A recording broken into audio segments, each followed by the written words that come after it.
창세기 47장입니다.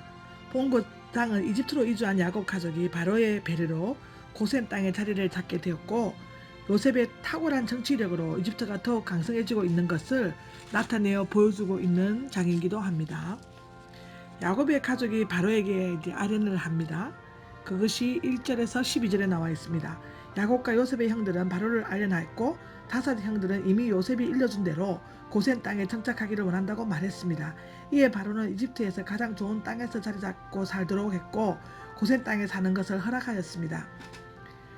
그들 가운데 유능한 사람을 뽑아 바로의 가축을 보살피는 관리인으로 삼게 했습니다. 이어 야곱이 바로를 축복했는데, 그 이유는 비록 바로가 정치적으로 우위에 있지만 신앙적으로는 야곱이 여호와의 예언자로서 신적 권위를 가지고 축복할 수 있었기 때문이었습니다. 바로는 비록 이교신을 믿고 또 자신의 신으로 추앙받고 있었지만 요셉을 통해 하나님이 어떤 분인가를 직접 체험했기 때문에 기꺼이 야곱의 축복을 받으려고 했던 것입니다. 8절에 보면 당신은 나이가 얼마나 되시오? 라고 있는데요. 당신의 인생의 연수가 얼마나 됩니까? 의 뜻으로 그동안 얼마 동안 살아왔느냐고 묻는 질문입니다. 이에 대해 야곱은 조상들의 순례자적인 삶을 말하면서 나그네의 길은 세월이라고 말하고 있습니다. 즉 영원한 안식처인 천국을 바라보면서 가나안 땅에 대한 언약이 있음에도 이 땅에는 나그네처럼 정처 없이 돌아다니며 험악한 세월을 살았다는 것입니다. 그의 조상들의 횟수에 미치지 못했다고 했는데 아브라함은 175세, 이삭은 180세를 살았습니다. 고센 땅에 대해서 설명을 좀 하자면요. 여기서는 바로가 애굽의 가장 좋은 땅을 주겠다고 제의했으나 요셉의 가족이 고센 땅에 정착하겠다는 것을 허락한 사실이 주목되죠. 통상적으로는 바로가 히브리인들이 쉽게 쳐들어올 수 있는 전략적인 지역을 그들에게 내어놓으려고 하지 않았을 것입니다. 여기에서 요셉의 대담한 요구와 바로의 예의적인 성장을 일치시키신 분이 하나님이며, 이를 통해 하나님이 이스라엘의 출애굽기를 준비하신 것을 알 수 있습니다. 그들은 고센 땅에 정착했기 때문에 훗날 쉽게 바로의 추격을 부딪힐 수가 있었습니다. 9절에 보면 얼마 못되니 험악한 세월을, 야곱은 나이가 비록 130년이 되었지만 그는 그 연수의 자랑은 수고와 슬픔뿐이요 신속히 날아가 버린다는 사실을 인정하고 있습니다. 시편 90장 10절, 39장 12절, 욥기 8장 9절, 히브리서 13장 14절에도 나와 있습니다. 그의 나이는 아브라함의 175세와 이삭의 180세에는 미치지 못했지만 그는 자기의 얼룩진 지난날을 돌이켜 많은 악한 날들을 해고합니다. 하나님은 그 모든 날들을 통해 그의 언약을 이루어 나가는 방편으로 쓰셨던 것입니다. 이것의 기록은 히브리서 11장 13절, 누가복음 14장 27절, 고린도전서 6장 8절에서 9절에 기록되어 있습니다. 10절에 보면 바로에게 축복하고 축복하다에 해당되는 히브리어는 베레크, 인사하다는 뜻으로 포함시켜 이해하면 좋을 것입니다. 하나님의 자녀는 언제 어디서나 이웃에게 선한 축복을 기도합니다. 마태복음 5장 13절 16절에 기록되어져 있습니다. 11절에 좋은 땅 람세스, 히브리어의 람세스는 본디 구곡성의 이름에 국한되어 있습니다. 출애굽기 1장 11절에서 좀 더 설명하겠습니다. 성의 이름이 아니고 지명일 경우에는 라메세스로 읽어야 옳습니다. 참고로 보면 출애굽기 12장 37절에 나와 있습니다.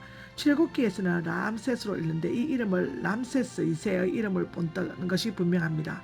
이곳의 정확한 위치는 밝혀내기 어려우나 이스라엘의 자손이 애굽에 있을 때 값없이 생선을 먹었다는 기사 민수기 11장 5절에 나와 있죠. 보면 서쪽으로 나일강에 잇따라 있는 지역이었을 것으로 추측되어지고 있습니다.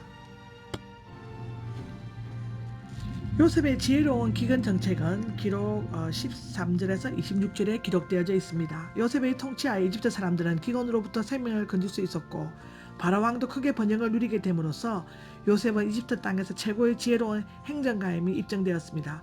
당시의 바로는 세스트리스 3세였습니다. 기근이 더욱 심해졌다는 말은 백성들이 곡식을 사기 위해 돈을 다 쓴 후에 14절 15절에 보면 가축을 팔았으며 그 다음에 땅을 팔았고 결국에는 몸을 팔아 노예가 되었습니다. 그래서 이집트 온 땅은 모두 바로의 것이 되고 요셉은 그 정책을 이집트의 경계의 끝에서 끝까지 여러 성으로 옮겼습니다. 이것은 백성을 농사짓는 노예를 삼았다는 뜻으로 해석이 되어집니다. 요셉은 제사장들의 땅을 사지 않았습니다. 22절에 제사장들은 예외였는데 그들은 왕의 목을 받음으로 굳이 땅을 팔 필요가 없었기 때문입니다. 이집트 고대 비하에 의하면 제사장들에게는 해마다 18만 5천 부대의 곡식이 배분되었다고 합니다. 여기서 다시 15절을 보겠습니다. 돈이 지난지라 라고 되어 있는데요. 애굽인들은 그들을 그같이 위기에서 구한 사람이 요셉이기 때문에 비상수단을 써서 비상시국에 대처하는 그의 능력을 온전히 믿었습니다. 돈을 그에게 다시 지불하고도 불평하지 않고 다시 다음 단계에 대처할 방침을 들으러 온 것은 그 때문이었습니다. 그들은 이제 요셉에게만 해결책이 있다고 믿었습니다. 16절에 보면은 짐승을 내라 건데요. 이것은 식량도 돈도 다 떨어진 상태에서 짐승까지 돌보아야 하는 이중의 고역으로부터 백성을 구제하는 방법이었습니다. 요셉은 기근 동안 국가에서 가축을 관리하는 것이 각 개인이 돌보는 것보다 효과적임을 알았습니다. 그에 대한 대비를 충분히 하였을 것입니다. 요셉의 조치에 대해 항의한 기록이 없다고 해서 백성들 중에 불만과 불평이 전혀 없다고는 볼 수 없습니다. 그러나 그의 정책에 백성들이 모두 순응했기 때문에 그것은 아무 문제도 되지 않았습니다. 18절에 보면 새해가 되매 새해로 번역 때 히브리어는 하시아나 하세니트 둘째 해라는 뜻인데요. 이듬해로 읽는 것이 혼동을 피할 수 있습니다. 이때는 짐승을 양식과 바꾼 그 이듬해 기근이 들기 시작해서 둘째 해가 아니기 때문입니다. 기근이 시작된 둘째 해는 이미 지나갔습니다. 18절에서 19절을 보면 죽으리까 몸과 토지를 식물로 사소서 죽으리까를 번역 때 히브리어는 나무트는 우리가 죽으리라는 뜻입니다. 그들은 살고 죽지 아니하려면 몸과 토지까지도 팔아야 한다는 판단을 내렸습니다. 식물로 번역된 라햄은 빵, 곧 양식이라는 뜻입니다. 그들은 먹을 빵을 얻기 위해서 헐값에라도 몸을 팔아 종이 되기로 했습니다. 21절을 보면 백성을 옮겼으나 애굽 전역의 기근을 해결하기 위하여 요셉은 이 끝에서 저 끝까지의 백성을 성읍에서 옮기는 방법을 썼습니다. 그의 신랑 정책은 신속하게 펼칠 수 있는 가장 적절한 방법으로 각 성읍들에 옮겨서 집결시킨 백성들에게 신랑을 더욱 신속하고 효과적으로 공급할 수 있게 되었습니다. 애굽이 이 끝에서 저 끝까지라는 말로 미루어 그의 식량 정책이 애굽 전토에 철저히 시행된 것을 알 수 있습니다. 성읍들에게 옮겨졌다는 뜻의 히브리어는 아바르는 보아서 그가 종을 삼았다고 읽는 사본은 잘못되었습니다. 24절에 보면 5분의 1 결국 요셉은 애굽의 진농토를 바로의 소유로 만들고 백성들을 소작인으로 삼았습니다. 바로는 이제 명실상부한 군왕이 되었고 이렇게 다져진 애굽의 왕조의 건세는 오래 지속되었습니다. 25절에 바로의 종이 되겠나이다. 애굽인들은 요셉의 뜻과 그 업적을 이해했으므로 그가 우리를 살렸다고 고백하면서 그를 통해 은혜를 입고자 한다는 뜻을 밝혔습니다. 비록 바로의 종이 되더라도 요셉의 통치라면 따르겠다는 것입니다. 23절과 26절을 보면요. 자 여기 씨앗이 있으니 땅에 뿌려라 라고 나와 있습니다. 이집트 온 땅이 바로에게 속하게 되자 요셉은 사람들에게 씨앗을 주고 땅에 뿌리라고 명령하였습니다. 그리고 추수를 하게 되면 거둔 것들 중 5분의 1은 바로께 바쳐야 한다는 규정을 만들었습니다. 이집트 사람들은 생명을 보존하기는 했으나 바로에게 애속되었습니다. 야곱의 유언적인 당부는 27절에서 31절까지 기록이 되어 있는데요. 그러나 고센에 자리 잡고 산 이스라엘의 재산을 얻었고 자식들이 많이나 크게 번성하였습니다. 이제 147세의 야곱은 죽을 때가 가까이 오자 요셉을 불러 넓적다리 밑에 손을 놓고 나를 조상들이 묻힌 곳 헤브론에 있는 막벨라 굴로 아브라함, 사라, 이삭, 리브가와 아내 레아가 장사된 곳인데요. 묻어주겠다라고 명령하라고 했습니다. 맹세하라고 했습니다.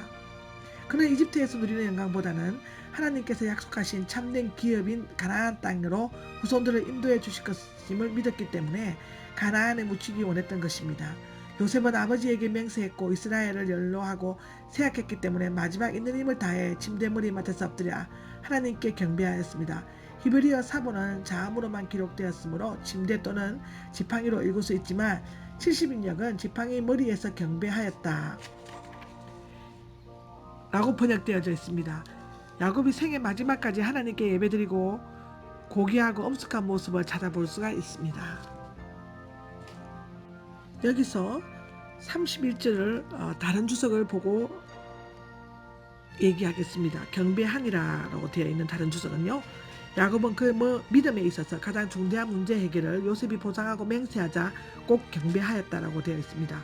경배하니라로 번역된 히브리어 이스타후는 공경에서 절하다라는 뜻이고요. 이 말은 여기서 야곱이 그의 믿음의 소망을 이렇게까지 완전하게 보장하신 하나님께 감사하고 기도하며 경배하였음을 보여주고 있습니다. 요셉을 존경해서 그에게 절했다고 보면 자연스럽지 않습니다. 침상머리는 야곱이 늙고 소약한 노인으로서 침상머리에서 의지하여 경배하였다는 히브리어 기사는 침상을 뜻하는 마테를 지팡이로 읽은 70인역 깔아놨다. 영을 따른 것입니다. 이 두 가지 번역은 해석상 본질적으로 문제가 생기지 않습니다. 아멘.